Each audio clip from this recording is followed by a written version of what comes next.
Wake that ass up. Early in the morning. The Breakfast Club.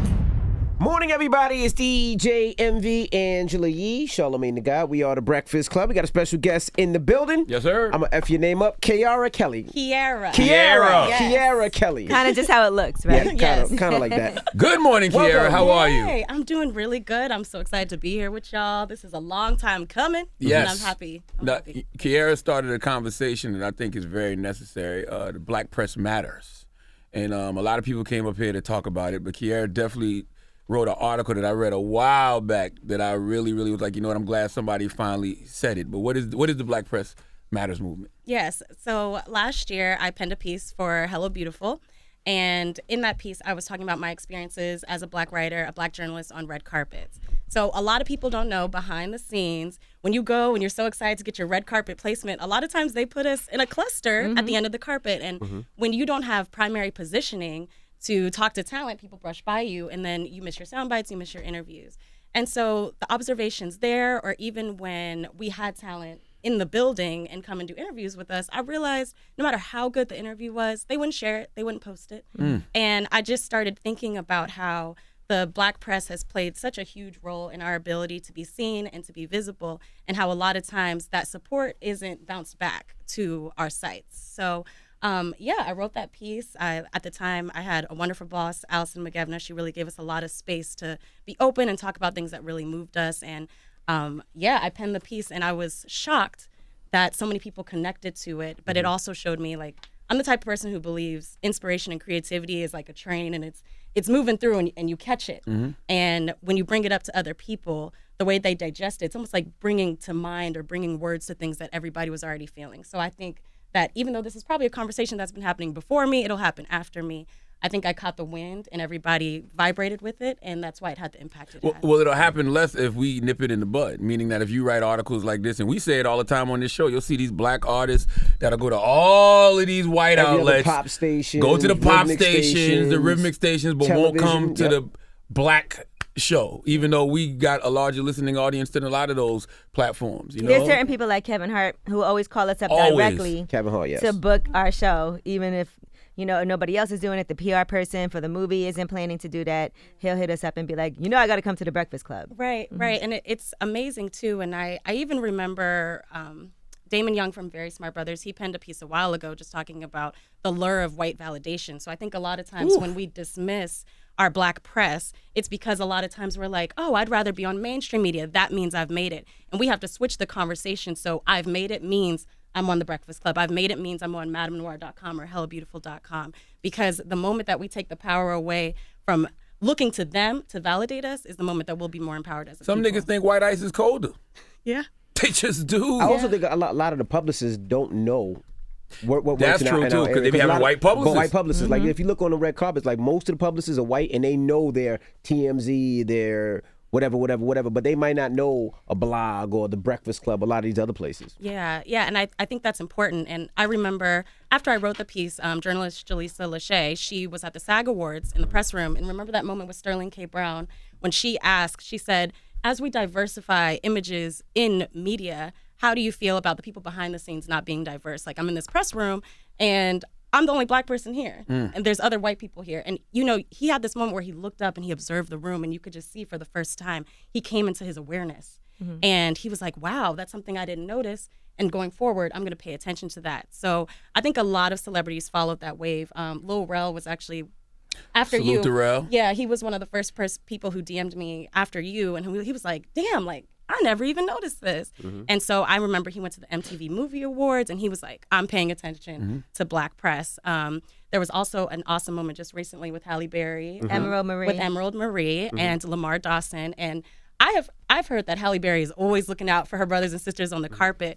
But just the idea that is the wave, I think that a year after penning that piece, we're seeing that traction happening. Yeah, and in that incident, the publicist was trying to keep Halle Berry moving. She didn't have time. She has to go in, and there's 2 Black people on the red carpet. Emerald Marie was one of them, and what was the other Lamar gentleman? Dawson. Lamar Dawson. And she made a point to say, no, I'm going to go and talk to them. My I got brother. to touch my brother and my sister right here on the red carpet. Very powerful moment, and I hope it also sends a statement, too, to all the other black celebrities who in their head, and of course we're all conditioned, right, to be like, oh, these big outlets, these mainstream outlets, that's my thing. But we're all reconditioning ourselves. We're all relearning what it means to find power in our own communities and our own voices first. So I don't fault anyone, because again, this is something that's been set up for generations, but now that we've come into awareness, we have to operate underneath. And how about hire some culturally competent PR people?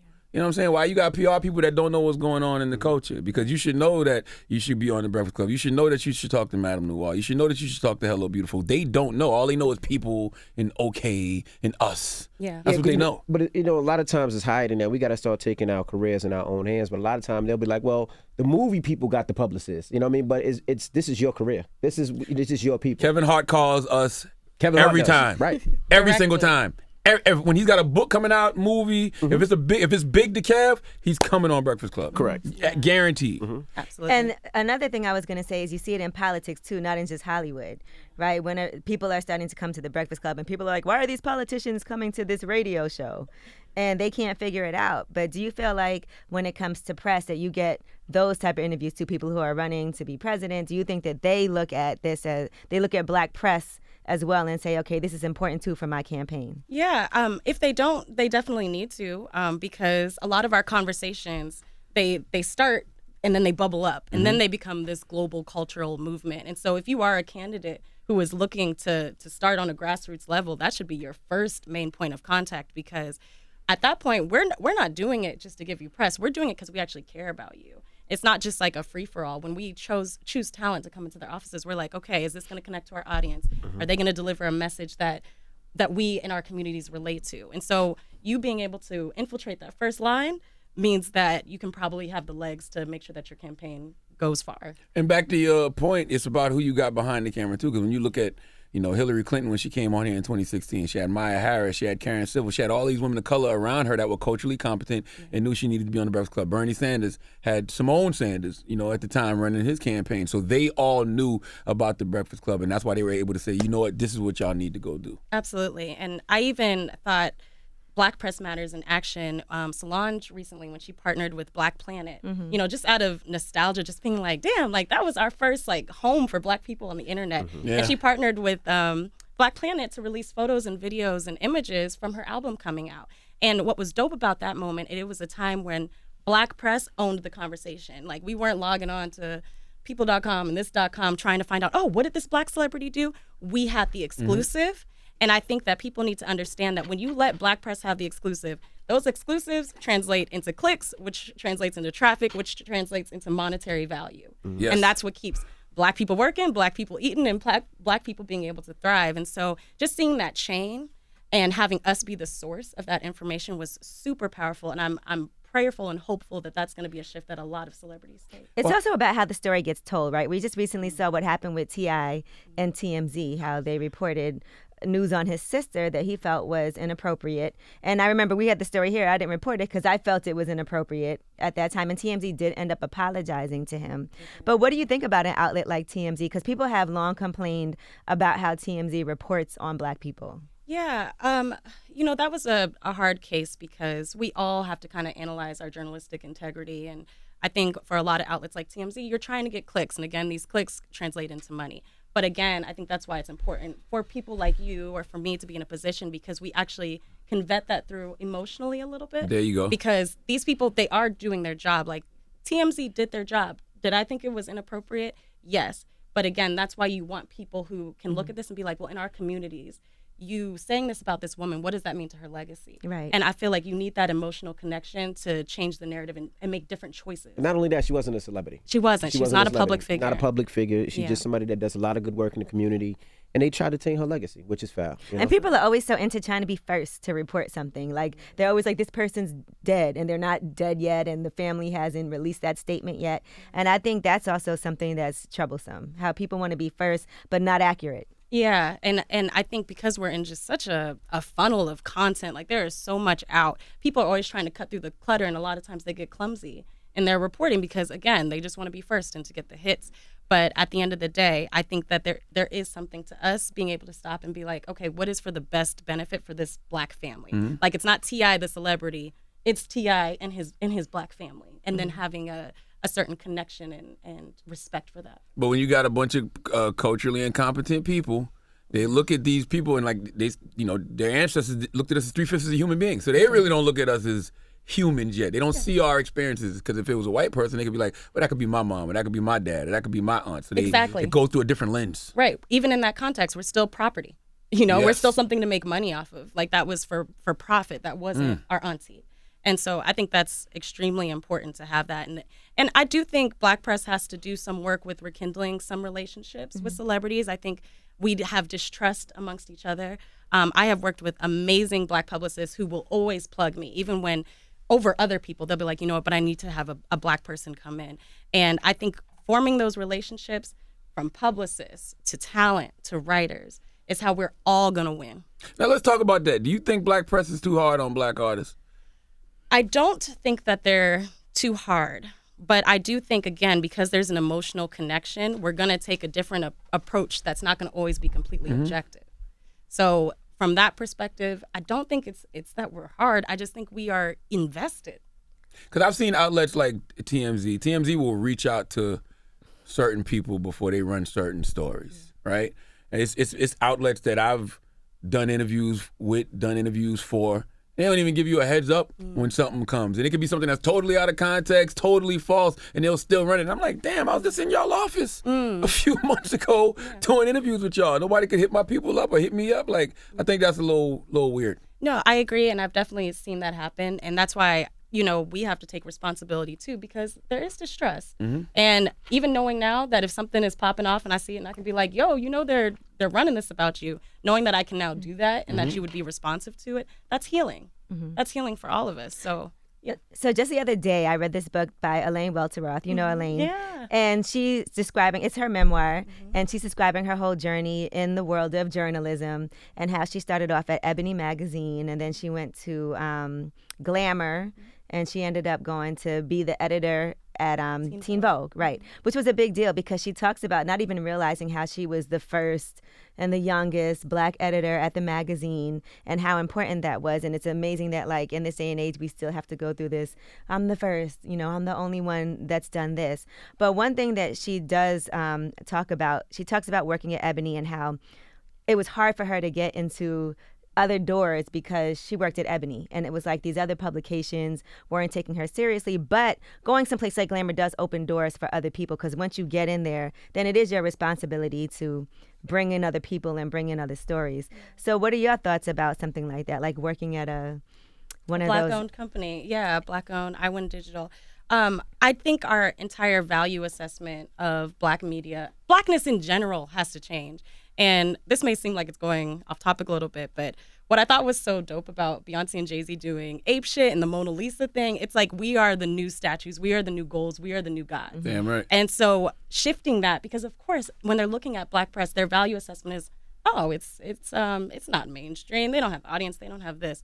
But the more that we start saying, like, no, this is powerful, this is dope shit, they have to pay attention. Everybody in the world pays attention to Black culture and the way that we move and shift. So as long as we're working to undo the conditioning that makes us think that what we're producing is less, I believe that the value assessment of Black press will increase dramatically. You know what was a great story that she told too? Yeah. Her first thing that she worked on was Michelle Obama, right? And they had the exclusive on Michelle Obama back then, and the reason why was because there was a connection to Chicago, to the founders of Ebony, and how Michelle Obama gave them that exclusive. And that's the kind of things that we need to do, because she was like, I'm going to take this story to Ebony. They'll be the first ones to break this story. And everyone's like, wow, how did that happen? Right. And I think that if we can do things like that, it does make it, like you said, with Solange and Black Planet, so much more powerful. Absolutely. And with Madame Noir and Hello Beautiful, we are so invested in Black women, and we are here to really vet you from seed to tree.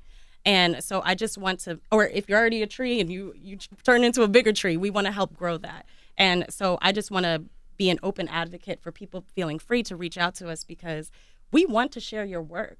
We value Black women, we value Black men, and we want to make sure that if we can provide space for you to be visible, we will do that. Do you as a Black journalist sometimes feel neglected when different public figures choose not to interview with you, but will go to a mainstream white publication or blog?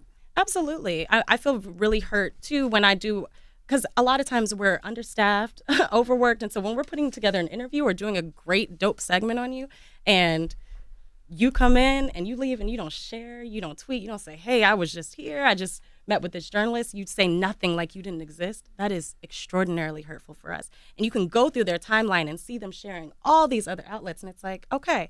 And at first it hurt me, but I'm like, your value assessment is off. Because I'm sitting over here thinking, interviewing with Black people is dope in general. Like, hey, sis, I see you. Let's talk. But I just have to understand that everyone has their process and that they have to take their time to get to a point where they're like, this is just as dope as this mainstream outlet. So I'm patient with our people.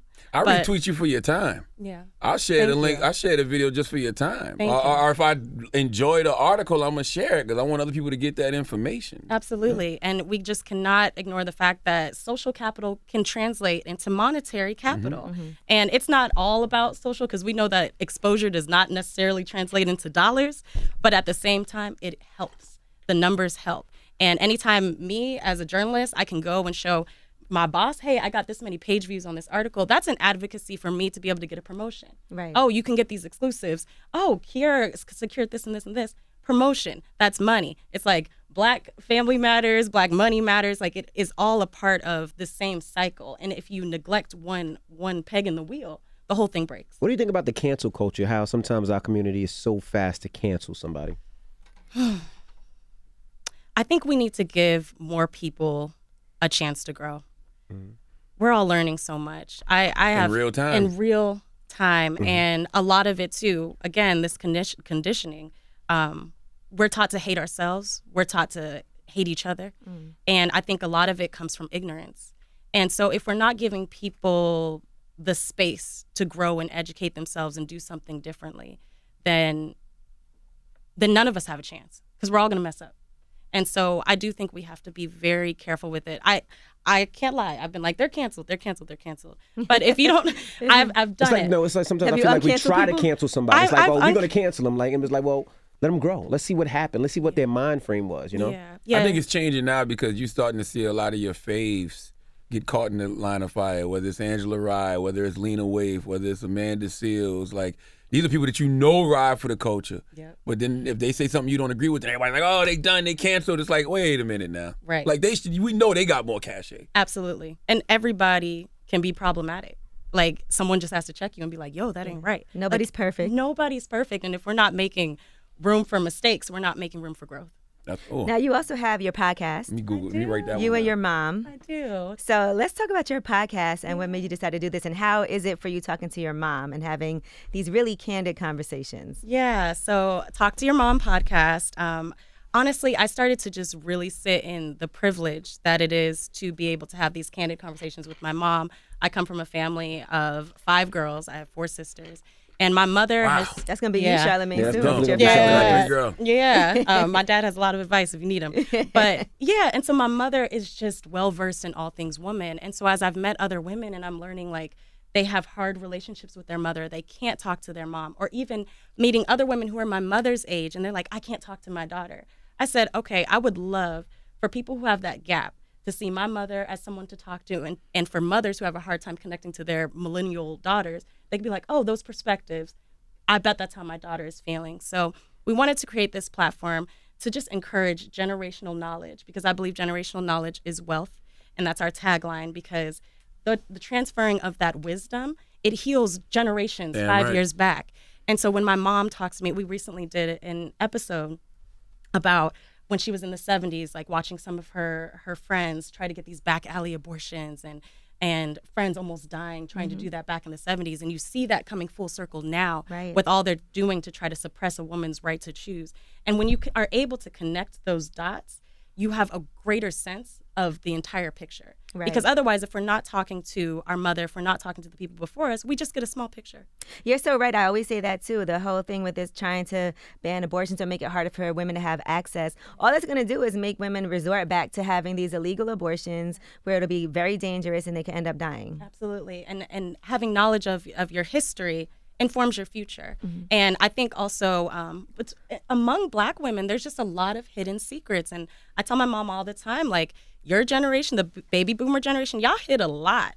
I didn't know y'all were going, you dressed nice, you looked good, you smelled good, but there was a lot of shit going on behind the scenes, emotionally, abuse, rape, all of these things, and they didn't talk about them. But the thing is, those emotions still transfer through your blood through pathology. And so you can be hurting over something that your mothers went through and you don't even know. But once you become aware of that, you're free. And you're free to teach this to your daughters and your sons. And not just for women, that goes for men too. Yeah, I say it all the time. Black people think we're doing ourselves favors by keeping secrets, but we not. No. Like my mother didn't tell me she was going to therapy until last year. Yeah. My father was on 10 to 12 different medications, went to therapy 2 and 3 times a week, tried to kill himself 30 years ago, and been getting a check for his mental health for the past 20 years and didn't tell me till Thanksgiving.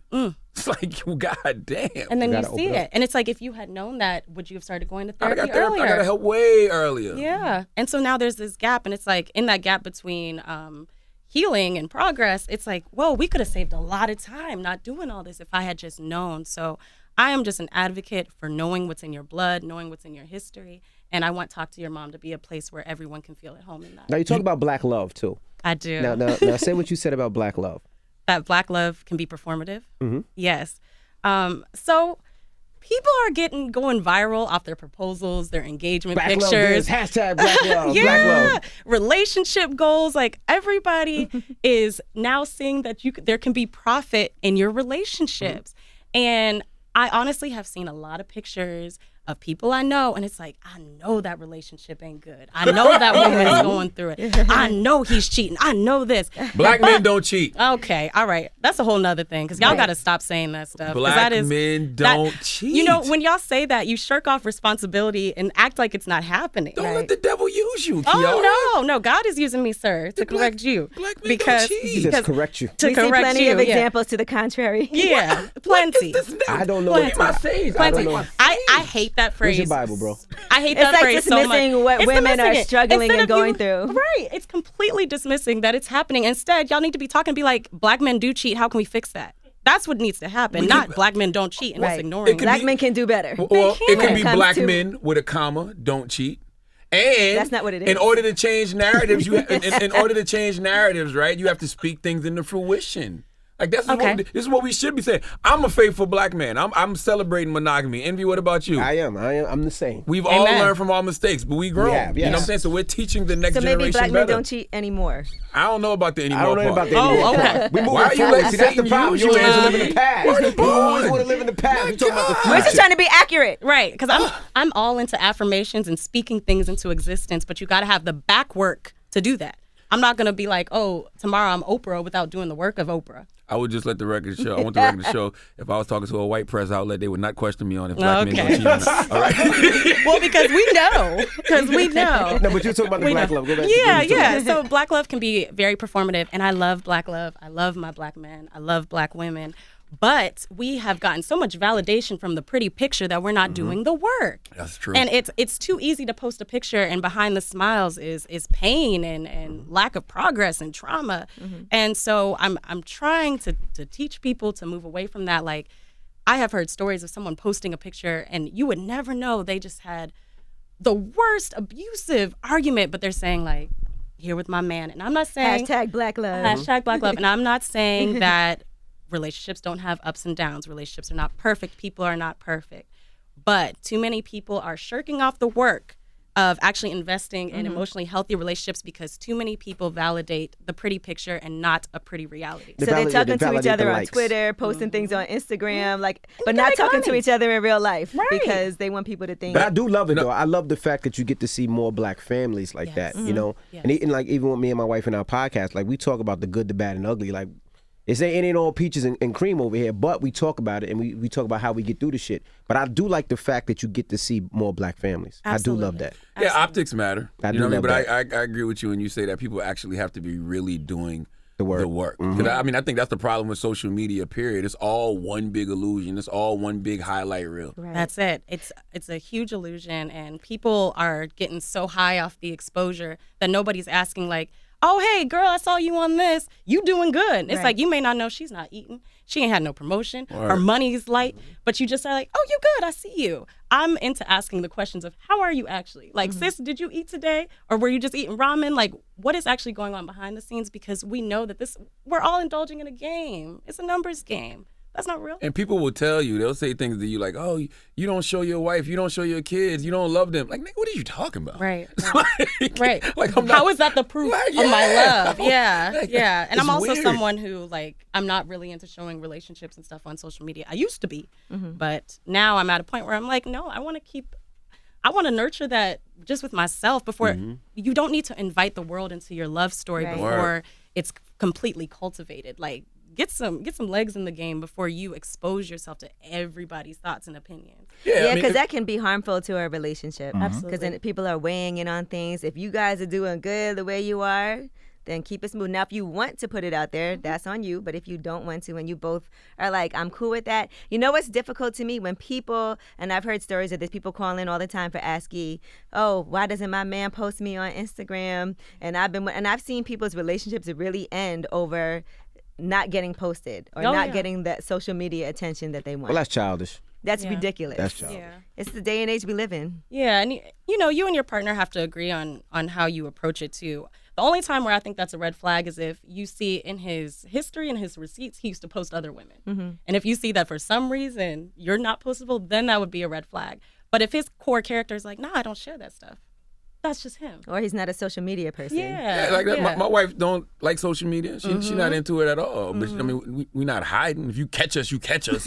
You know what I'm saying? But we not posted up taking pics either. And we've never had the conversation of, oh, you don't post me on social media. I'd be like, what? I'll be looking at her like crazy if she asked me that. Yeah, like what is that? Like, and so it just, again, it's still a worthy conversation with your partner. Like, I don't like when people dismiss it like, if you thinking about that, your mind in the wrong spot. Like, no, you should be able to communicate with your partner. Like, look, baby, that's not how I approach this thing. I love you. There are other ways for me to show you love, but I like to keep my love life to us. Yeah, especially if you've been, like, I've been with and my not wife. social media. I've been with my wife 22 years before there was a social media. We know what love is. You know what I mean? So that doesn't validate anything for me. I just think 'cause of she these posts newer me on social relationships, media. though, and the younger generation, they do feel like that's They look at things differently, absolutely. yeah. They do. They do. And I think it's up to us to set an example too and just continually reinforce to them that these pictures are not the truth.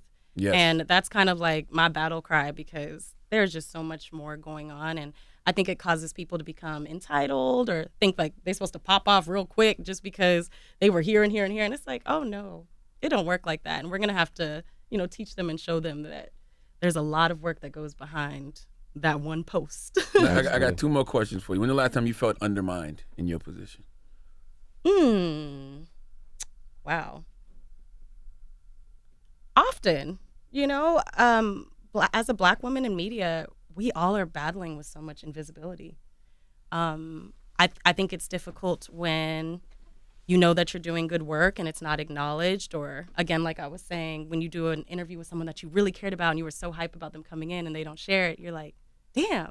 And to quote Erykah Badu, I'm an artist and I'm sensitive about my shit. Like my writing is so important to me, and when I'm doing this, there's heart in it. But honestly, every day, and I think that's honestly the Black woman's experience in general is feeling undermined and invisible. And I think too that being pro-Black woman, there can be a performative aspect to it. Like people will be like, I love Black women, but when it comes to pay up some dollars for her work, people start getting tight on the pocket. So I'm at a point too as a Black woman, if you're not helping me improve my life in any way, the acknowledgement is cool, but we trying to eat, we trying to live. Word. So I think honestly and truly, every day. Wow. Yeah. And my final question, how do we get Black press to matter more? Well, we have to get to the root of it, which is our conditioning, believing that our words, our voices, and our platforms don't have as much power as mainstream media. That comes with loving ourselves, that comes with loving our people, and that comes with relationships and healing. From them, once you're starting at that point of, I love my people, I value this outlet, then you can move forward with progress with, I'm gonna give this person the exclusive. So I think the more that we work on just loving ourselves more, the more it translates into every single aspect in the lifeblood of our communities. Word. Well, we appreciate you for joining us. Thank you so much Give for me your having Twitters and me. Instagrams and stuff. Yes, it's at Keyaira Kelly on everything. It's Keyaira Kelly. And please listen to Talk to Your Mom podcast. It's on Apple, Spotify, Stitcher, Google Play. Thank you. All right, Keyaira, Kelly, thank you so much. Thank you so much. It's The Breakfast Club. Good morning.